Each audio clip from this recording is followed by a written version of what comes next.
A dark cloud hangs over the community of Lautech at Kintola University of Technology, Lautech, following the heartbreaking loss of 6 final-year nursing students. The victims, all 500-level students in the university's open and distance learning Bachelor of Nursing Science program, reportedly died in a fatal road accident while traveling to Ogbomoso to sit for their final examinations.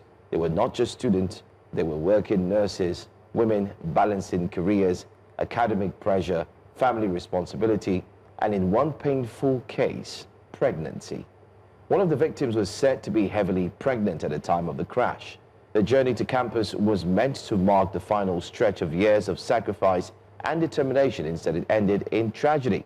Well, their bodies have been deposited in mortuary as the university community waits for official confirmation and further details from Lautech management, the Oyo State Police Command, the Federal Road Safety Corps, FRSC, and other relevant authorities. As of now, no formal statement has been released regarding the exact circumstances surrounding the crash.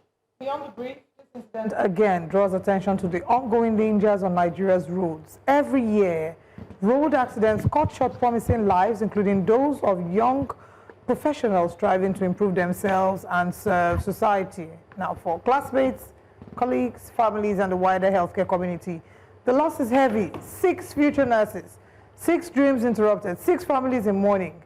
Now, as the nation continues to await more information, thoughts remain with their loved ones during this painful time. Sadly, there has been no official statement yet from the authorities. The sad part of this,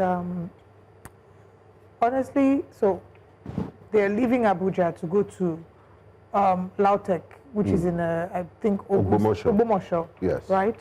And they're leaving Abuja. I checked online and it was like a 9-hour journey to go to write the exams. A number of questions came to mind. Why does Lautech not yet have, if it's an online distance learning, ODL, then why the don't they have, should be online. yes, why don't they have centers in different parts of the country? It's not a new program. It's a program that has been existing. Why don't they have centers in Lagos, Abuja, in the south, or different parts of the country that will make it, or in at least in the 6 geopolitical zones, to make it easy for those who are learning online to be able to go write the exams. That's one. On the other hand, we cannot overlook how many lives are being lost on a daily basis because of our poor road infrastructure. Too many potentials, too many people. Multiple factors. Multiple factors, So the training, the behavior of drivers that drive articulated vehicles, the trucks, they've caused so many deaths in different parts of the country. And also, I remember when we had multiple incidents of tanker explosions, there was a committee that was set up. How much of the report has been implemented with regards to dealing with trailers and also road safety? So it's really, really sad. My heart goes out to the family. What do we do? Do we just talk about it and then wait until the next incident happens? Because that seems to be the case for most issues in Nigeria. The prayer is, or you hope it doesn't happen to you or your loved ones, which is very, very selfish. And we should be thinking of permanent solutions to things, and we should see movement towards improving our systems. No one is saying, oh, the country should be perfect, but let's see movement towards, improving the system. For example, trailers that have containers, they carry containers and they fall off.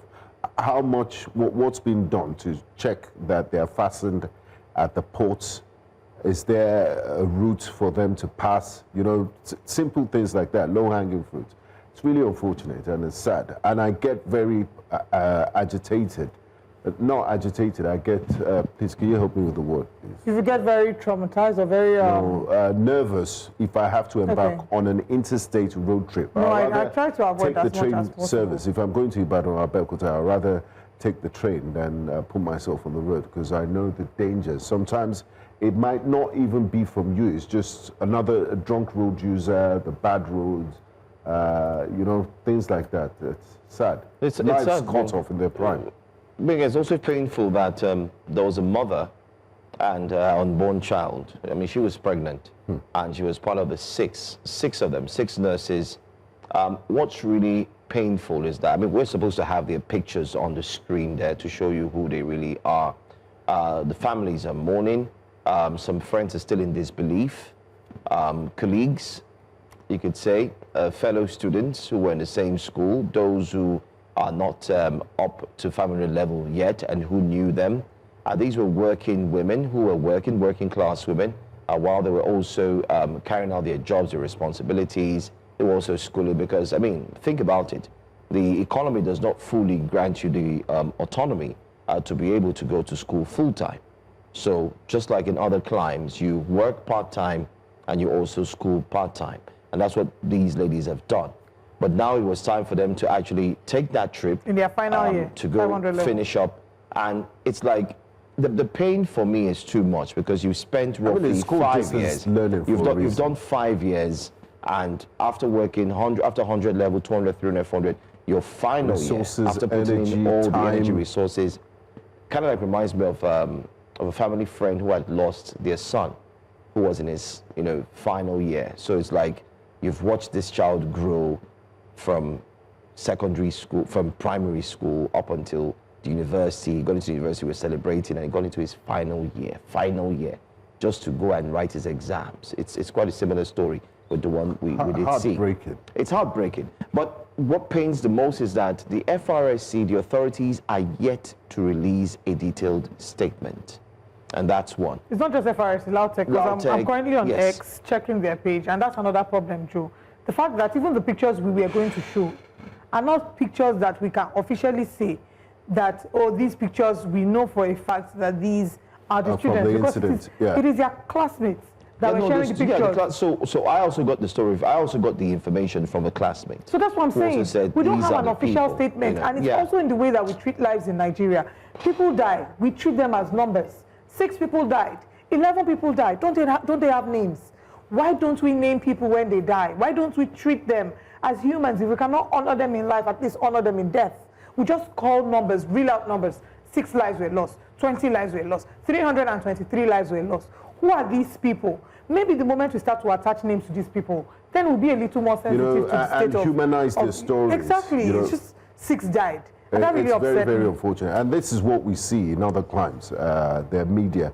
News Central also does it. If you remember the Ibadan incident, I think a student died. The victim of police accidental discharge.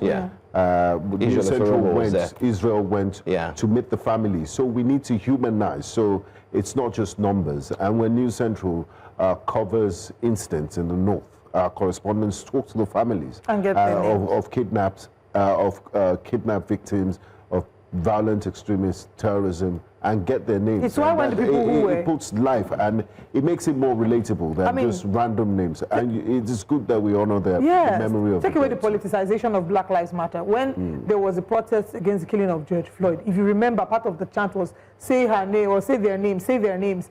When you say their names, it adds some human element to it. So please, we're expecting a proper address by the Federal Road Safety Network. We also want to get a proper address by Lautech that states their name, so that we can, if we did not honor them in life, we honor them in death. But the most important way to honor these lives is to ensure that we put measures. When we hear things like this happen, what steps need to be taken to ensure that it doesn't happen again? How do we protect another nurse to ensure that no other final year nurse in this online distance learning program we have to travel from Abuja to Ogbomoso to write an exam, knowing our current infrastructure? I really don't understand. If it's not road that killed them, they would still be alive. Security people could have even, bandits could have kidnapped them. So we are bedeviled by a whole lot every day we wake up. I mean, like I always say to myself, thank God for life. 2 things I pray for regularly is life and good health. Because it's not about the money. No, I don't really base my prayers on money, as long as I know that God will take care of whatever you need. But in terms of life and good health, those 2 things are important. Now, you have 6 nurses in a country that is bereft of nurses, doctors. You're crying that you do not have enough. The ones that have taken their time and their life, dedicating it to care for human lives, the system is not caring for them. Now, this is what we're saying. Let me also mention this here, since this is an opportunity to also talk to the families who have lost their loved ones. I mean, we sympathize with them. Our hearts go out to the families who have lost their daughters in that accident. And we also want to use this medium to speak to the federal government. 2 years ago, there was a consistent case of accidents, especially from tankers. And people had mentioned that the way these tankers drive, they drive recklessly. I'm sure you've all been witnesses of the trucks that carry the tippers, the sand. You see the way they drive so recklessly, like they're small cars. But again, you ask yourself, who is checkmating these ones? And one thing we need to understand as a country is that if we allow impunity to continue, it governs every single sphere of society. So it's not just impunity in the government, parastatal or government level. It will trickle down to even small things as road drivers on the roads. They will feel like, who's there to catch me? After all, if I have small 1,000 naira, I'll give it to the official. He will let me go. And this is also a clarion call to the officials.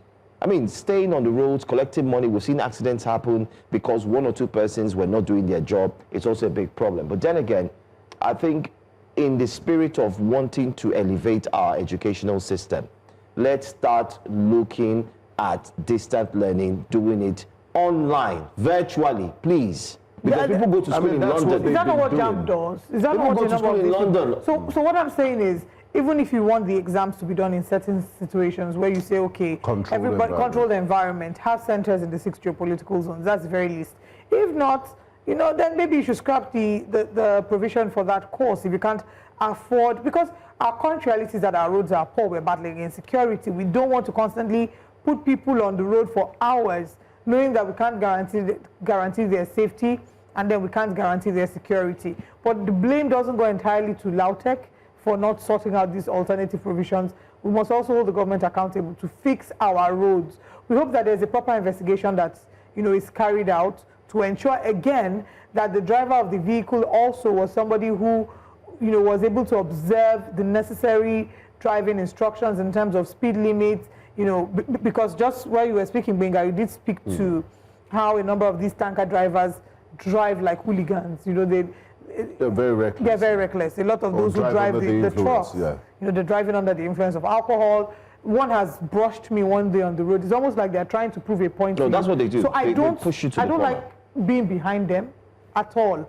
For any reason, as much as I can, I try to quickly overtake and go far away because they drive like maniacs, a whole lot of them.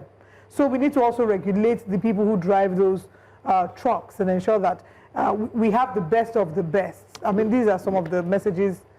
Oh, my goodness. We lost 6 of my colleagues yesterday who were traveling for exams in Lautech, ODL final year exams. When will NMC and NANNM look into universities having centers across the states of the nation? No, we're thinking of building. Well, let's not go there. Let's just focus. Let's digitize the process. I need to pinch myself to focus. And then you have some of you have their pictures there. I mean, take a look at them. This is really sad.